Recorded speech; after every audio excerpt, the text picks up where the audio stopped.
천안함 침몰 5주기 이틀 앞으로 다가오면서 천안함 사태로 시작된 5.24 대북 제재 조치를 해제할 것인가, 이 문제 초미의 관심사입니다. 여러분은 어떤 의견 갖고 계십니까? 지금 여권 내부에서도 이를 두고 시각차가 있는데요. 5.24 조치 과연 5년 만에 기조 변화를 맞게 될지 새누리당 이인재 최고위원과 말씀 나눠보겠습니다. 의원님 안녕하십니까? 예, 안녕하세요. 예, 자 5.24 조치 아직 해제되지 않고 있는데요. 이인재 최고위원님 어떤 입장이십니까? 예, 5.24 조치는 이제 2010년에 북한이 천안함 도발을 해서 우리 46명 용사들을 사망케 한 그런 도발 때문에 있었던 조치인데요. 예.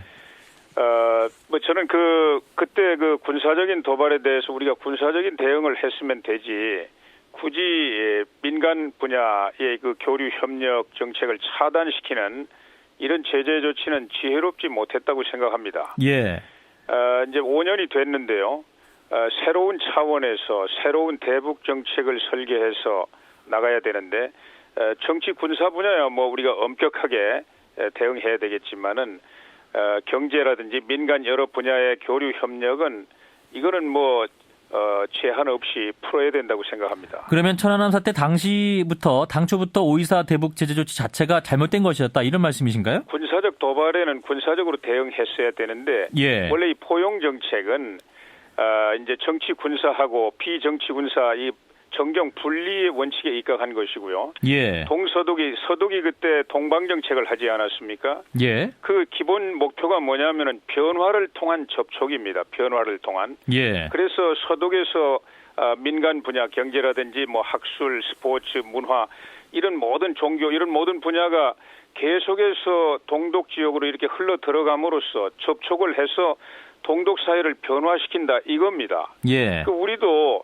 대북 정책, 민간 분야의 경제라든지 뭐 학술, 스포츠, 문화, 종교 이런 분야 계속해서 북한과 이제 교류 협력을 진행시킨 것은 북한 사회를 변화가 목표지 다른 게 목표 아니지 않습니까? 예. 북한 사회가 바람직한 방향으로 변화가 일어나야만 모든 문제가 다 해결될 수 있어요. 예.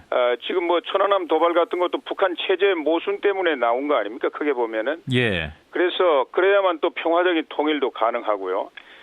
그래서 이 문제는 우리가 처음에 그렇게 지혜롭게 접근을 못했다고 생각하고요. 5년이라는 시간 동안에 북한 사회가 어떻게 됐습니까, 지금? 저는 지금도 우리 사회가 지금 북한보다 40배, 50배 이상의 평화적인 역량을 갖고 있는데요.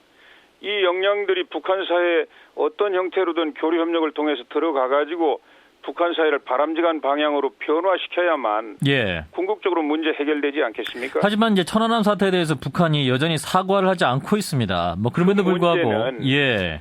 아니 천안함 도발 그 자체는 언젠가는 다 책임을 물어야 되는 거 아닙니까? 예. 그 책임이 어디로 가겠습니까?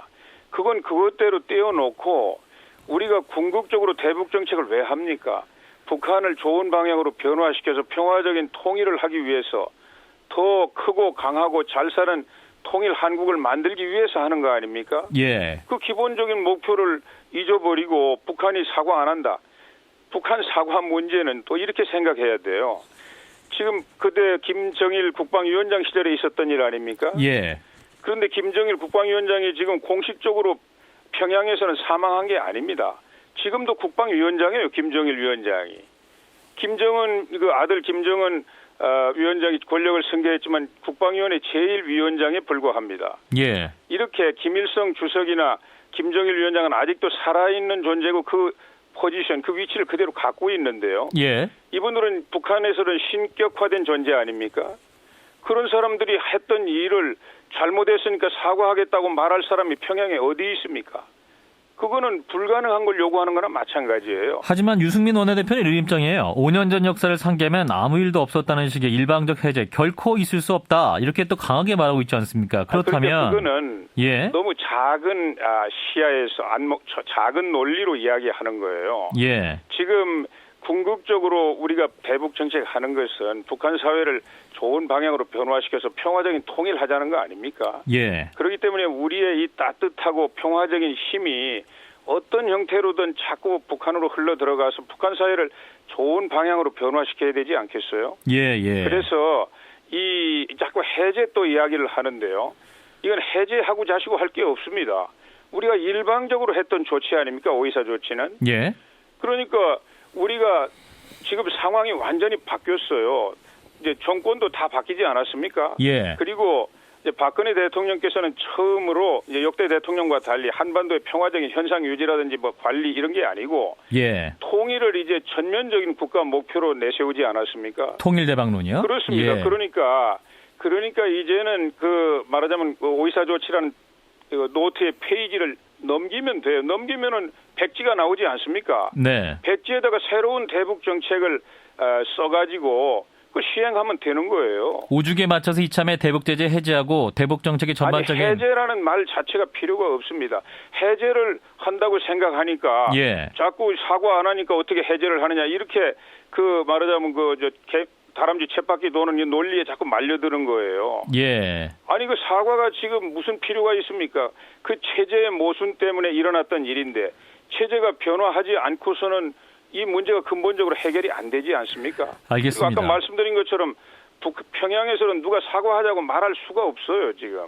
그러니까 이제 천안함 사태 5주기에 맞춰서 대북 정책에 있어서 대전환을 가져가야 한다 이런 말씀이신데. 전환시키면 되는 겁니다. 예. 페이지를 넘기고 새 페이지에다 새로 쓰면 되는 거예요. 네, 가장 중요한 게 이제 박근혜 대통령의 입장 아니겠습니까? 이제 통일 대박론을 말을 하지만 실제로는 또 오이사 조치 해제 문제에 대해서는 변한 게 없는 거 아닌가요?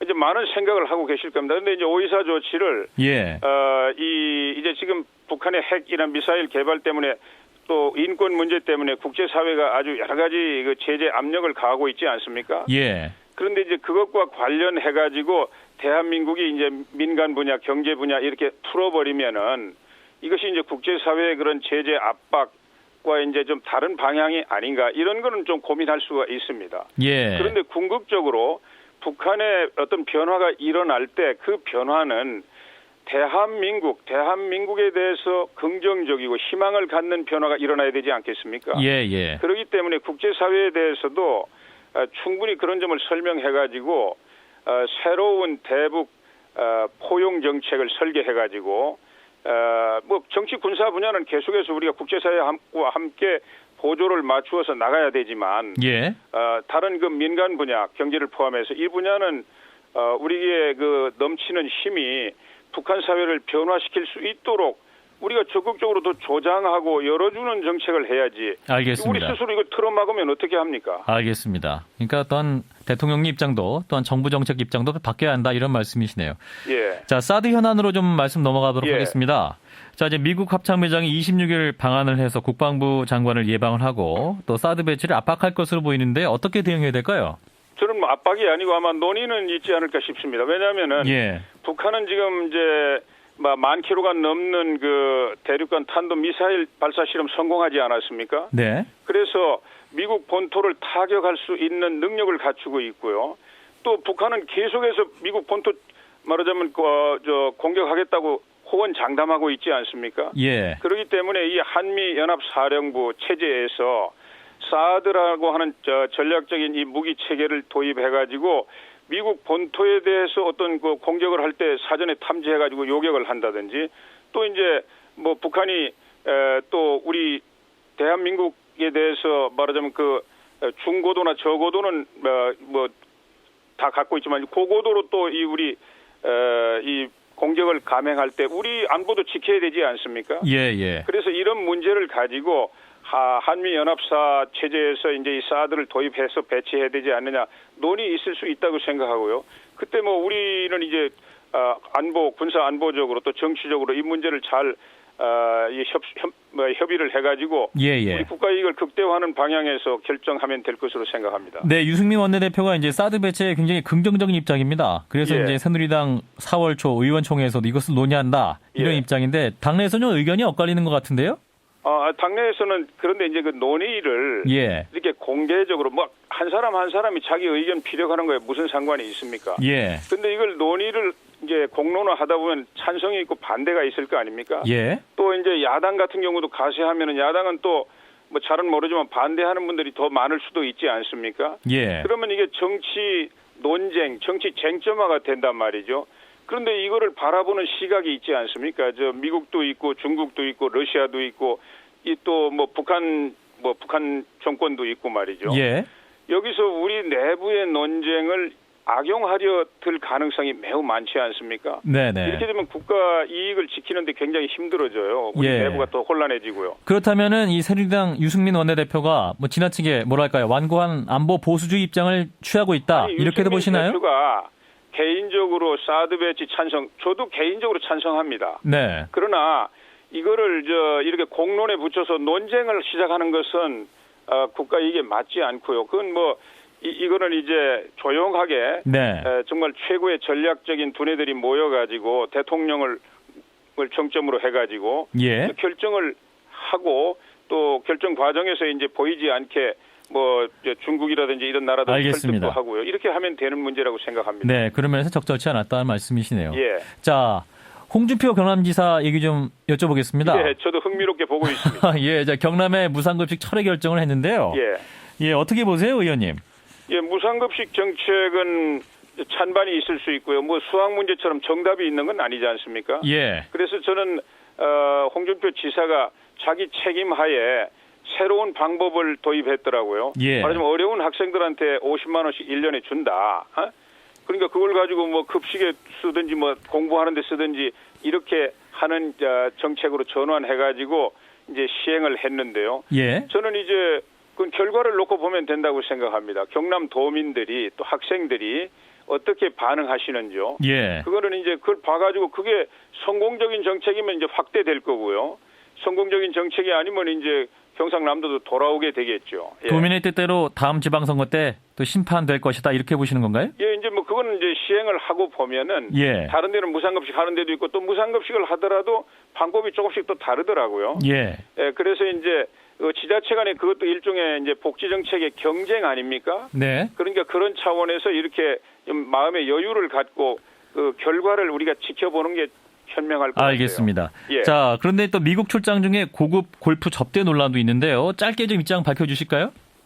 그건 제가 잘 모르기 때문에 예. 예, 뭐 일정 다 마치고 휴일에 뭐 잠시 뭐 휴식을 취하는 과정에서 있었던 일인지 잘 모르겠습니다. 예, 예. 예, 알겠습니다. 예, 예. 네, 여기까지 말씀 듣도록 하죠. 고맙습니다. 예, 감사합니다. 네, 새누리당 이인재 최고위원이었습니다.